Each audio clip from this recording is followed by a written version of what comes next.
three common themes that kept reoccurring. Kindness, humor, and humor.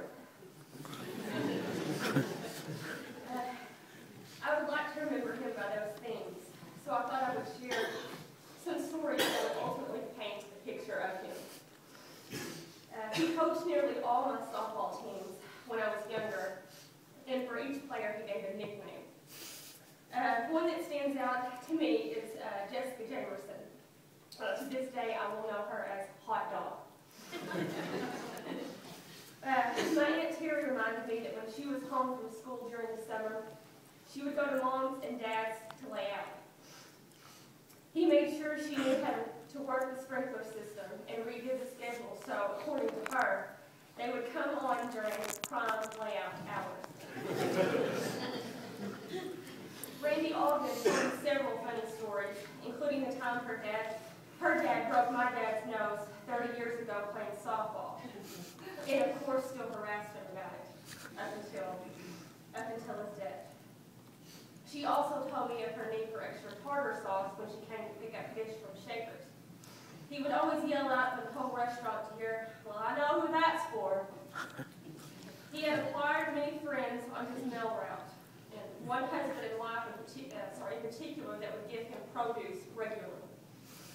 One day he found a sack on their door that said, "Here's lunch, enjoy." He just assumed it was for him.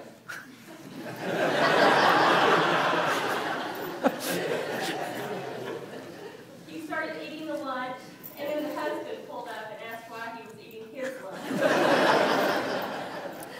Been laughing about that for years. About 10 years ago, when Hotham had bank robbery that brought about the FBI, helicopters overhead, and local police, Dad was on his route. He had a policeman run by him and quickly asked him if he had seen anyone suspicious. He said, "Sure, just saw so-and-so run by. They live on such and such street and drive a red Bronco, probably headed home." Sure enough, that's exactly where he was. Vicki Treadway said that one day she came home and Dad was sitting in her swing eating lunch. When she got out, he said, "Bob told me I could come take breaks here and show me where the bottled water was." Vicki laughed and she said she knew. Then he asked if everyone was okay, that he had noticed that they were getting a lot of insurance mail and wanted to make sure that no one was sick. She called him Nosy Rosie, and he laughed. If you went to his house and he had just cooked, even if you just ate, you had to eat again. He would never cook a steak well done. I'll always remember his scent.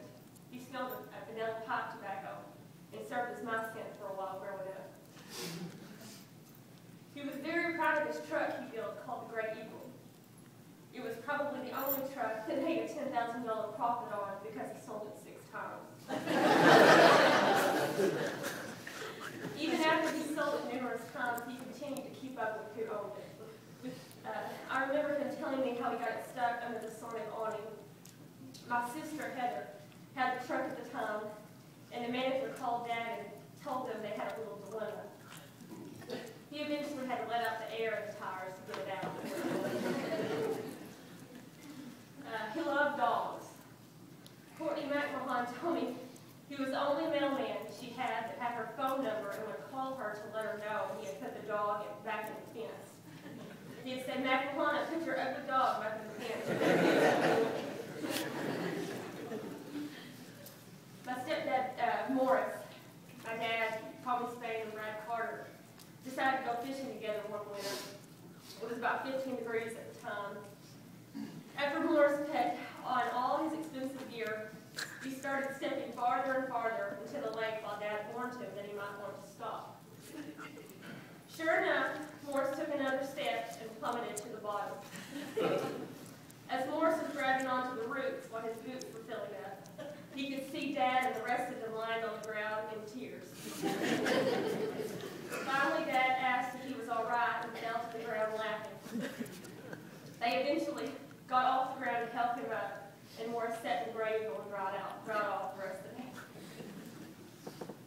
Dad would have loved visiting with each and every one of you today. I think you would have been blown away by all the people that came out to support him last night and today. Thank you for your support, your messages, your cards, and your prayers. When I think of my dad, I